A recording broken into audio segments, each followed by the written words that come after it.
We are going to discuss real numbers theorem 1.4. Theorem 1.4. So prove that, it's not prove that, just root 2 is irrational.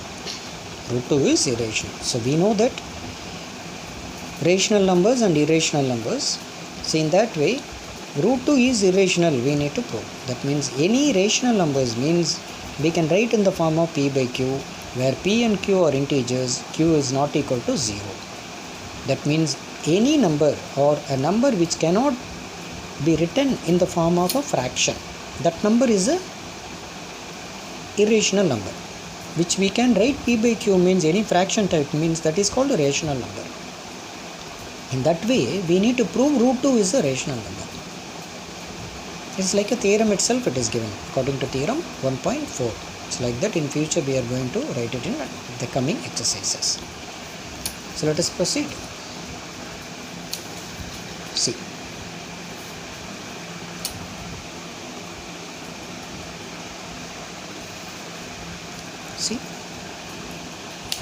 So let us assume by the contradiction method. So let us assume root 2 is rational. So now let us assume root 2 is rational. Let us assume root 2 is rational. Let us assume root 2 let us assume root 2 be rational. So that means root 2 we can write r by s, no, p by q. P by q or r by s, whatever the things. P by q and r by s. Here r comma s are integers and s not equal to 0 according to the logic of the rational number. Root 2 equal to r by s. Root 2 equal to r by s. That means suppose r and s have common factors other than 1. If r and s has common factors other than 1 means we will get, after simplifying this, we will get one fraction, no? Say for example 15 by 20. Say for example r by s. Say for example root 2 we can write in the form of, say for example 15 by 20 means after simplifying, you see 5 times 4, 5 times 3, 5 times 4. So after simplifying we are getting 3 by 4, no? So that only after simplifying we'll get a by b. After simplifying this r by s we'll get a by b. Suppose, so see here, suppose r and s have a common factor, other than 1. Then after dividing this we'll get root 2 equal to a by b. Root 2 is equal to a by b. Here a comma b are co-prime. A comma b are co-prime.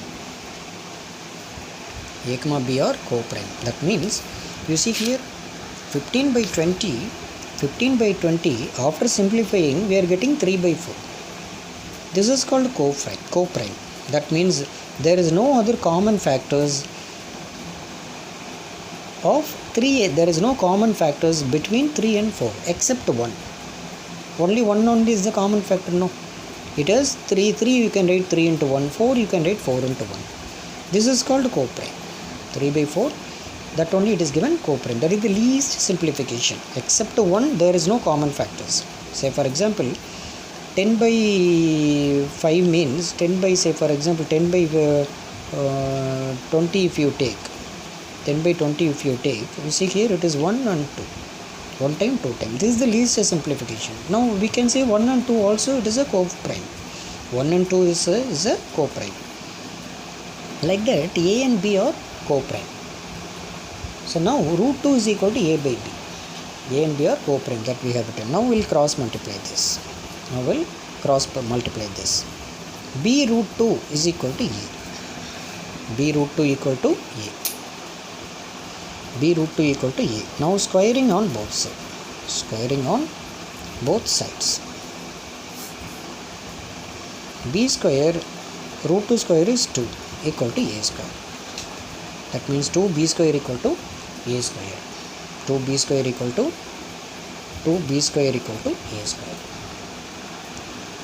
2b square equal to a square means 2 divides a square. That means b square equal to what? B square equal to a square by 2, no? B square equal to a square by 2, no? That means 2 divides a square. 2 divides a square means according to the theorem 1.3. Is it remember? P divides a square means then P divides a like that. If 2 divides a square means by the theorem 1.3 2 divides a. 2 divides a.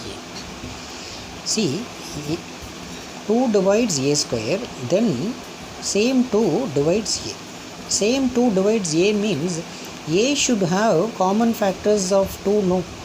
There is a 2 factors of 2 will be there in a. So now for that let a equal to 2c. This a equal to 2c we are taking, because if 2 divides a means it should have a common factor. No, say for example 2 divides 4 means it has 2 is one of the factors of 4, no? Then only it is divisible by 2, no? 4 by 2 means 4 it has one of the factors of 2, then only it is divisible. See, 2 into 2 by 2. Here also 2 is there, here also 2 is there. So like that, here a equal to 2 times of c. A equal to 2 times of c. So that we have written like that. So c means some integer. C equal to some integer. C is some integer. So like some other factors of a.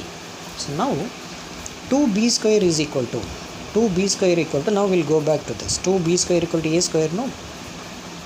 2b square equal to a square. 2b square equal to a square. Now what is b square? B square equal to a equal to 2c. So 2c the whole square by 2 will come, which is equal to 4c square by 2. So 1 time 2 times, which is equal to 2c square, which is equal to b square equal to 2c square. So b square equal to 2c square.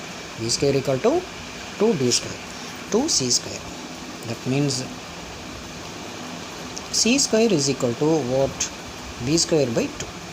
C square equal to b square by 2. That means 2 divides b square means, again same according to the theorem 1.3, 2 divides b square means 2 divides b. So by theorem 1.3, 2 divides b square, then 2 divides b, then 2 divides b, then 2 divides b. See here, 2 divides a, here same 2 divides b, same 2 divides b. So but you see here a and b are co-prime, no? Here you see here you have to note down this, a and b are co-prime. So that means a and b are not having the common factor. So after simplifying this like this, 3 by 4 means the 3 has no common factor. There is 3 and 4 has no common factors. But you see here a, 2 divides a, 2 divides b. That means same number it is dividing with a and b. Same number it is dividing with 3 and 4. That means both are having the common factor, no? Other than 1, no? So therefore, that is from the above, 2 divides a, comma 2 divides b. 2 divides a, comma 2 divides b. Therefore, a and b have at least 2 as common factor. Therefore a and b have at least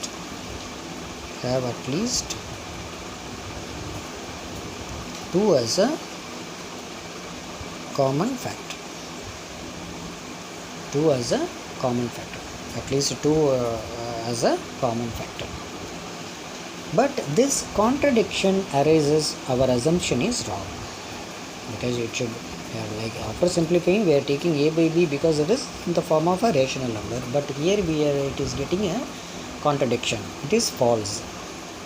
A and b are not co-prime. Here in this case a and b are not co-prime, or in that case a comma b are not a co-prime. According from the result we are getting like this. Therefore we conclude that this contradiction arises when our assumption is wrong. So this contradiction has arisen of our incorrect assumption. So this leads to our incorrect. This leads to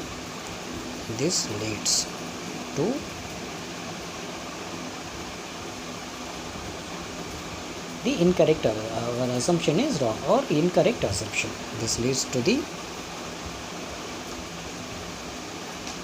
incorrect assumption that root 2 is what we have taken. Root 2, it is rational. Root 2 is rational we have taken. So root 2 is rational. Root 2 is rational. Therefore our incorrect assumption root 2 is rational means then root 2 is what? Root 2 is irrational. Root 2 is irrational. Root 2 is irrational.